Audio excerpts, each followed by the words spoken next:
মনোবীক্ষণ polyclinic, চিকিৎসার জগতে এক দশক। এখন এখানে সব বিষয়ে ডাক্তারবাবু একসাথে তলায়। ফোন করুন 7477799515 এই নম্বরে।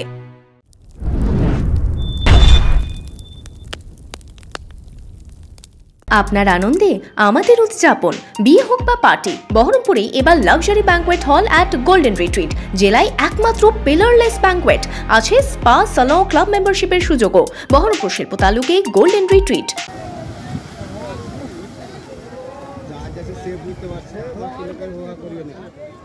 একদিকে ফুঁসছে গঙ্গা, অন্যদিকে ভয়াবহ ভাঙনের কবলে শামসেরগঞ্জের প্রতাপগঞ্জ পঞ্চায়েতের শিকদারপুর গ্রাম। বৃহস্পতিবার রাতে ভয়াবহ ভাঙন শুরু হয় শিকদারপুরে।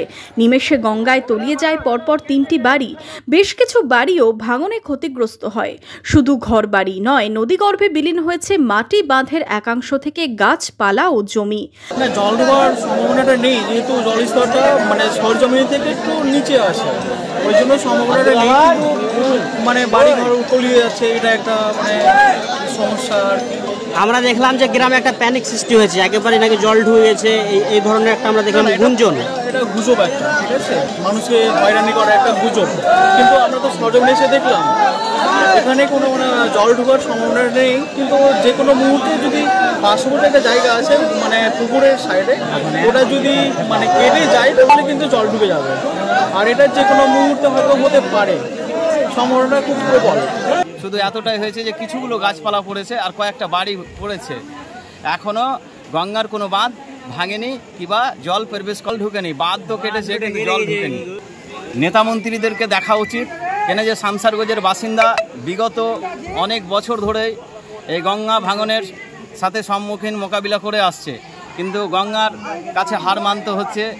আর এই মুহূর্তে যে দৃশ্য দেখছি, এত রাত্রে মানুষ ব্যাটিং পত্র গুটিয়ে কোথায় যে যাবে তার কোনো ঠিক ঠিকানা নেই।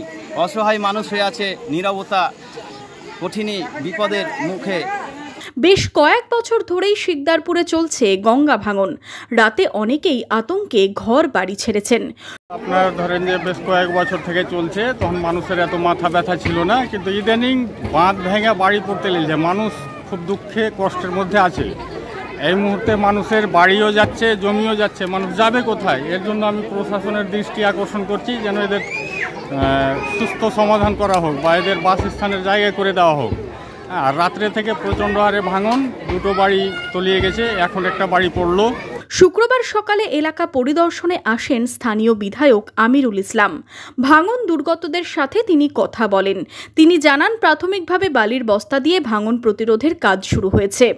শিকদারপুরে একটা ভাঙন হয়েছে, বেশ কয়েক বছর ধরেই ভাঙন চলছে এবং আমরা ভাঙন মোকাবিলা করছি। কিন্তু যেটা লক্ষ্য করছি যে একদিন এক জায়গায় ভাঙলো, আবার 15 দিন কিছু নেই, সেখানকার হয়তো আমরা ঠেকানোর চেষ্টা করলাম, নতুন আবার অন্য জায়গায় ভাঙন। তো এইভাবে প্রতিনিয়ত কিন্তু জায়গাটা চেঞ্জ হচ্ছে ভাঙনের যে জায়গাগুলো। স্বাভাবিকভাবে আমরাও কিন্তু বিভ্রান্ত হচ্ছি, মানুষ ক্ষতিগ্রস্ত হচ্ছে। তো আমরা প্রাথমিকভাবে ভাঙন প্রতিরোধ করার চেষ্টা করছি, ব্যবস্থা চলছে আমাদের সেচ দপ্তর। এদিন সকাল থেকেই ভাঙন কবলিত এলাকায় ভিড় জমেছে স্থানীয়দের। তবে সকাল থেকে ভাঙন না হলেও মানুষের মধ্যে এখনো আতঙ্ক রয়ে গেছে গঙ্গা ভাঙনের।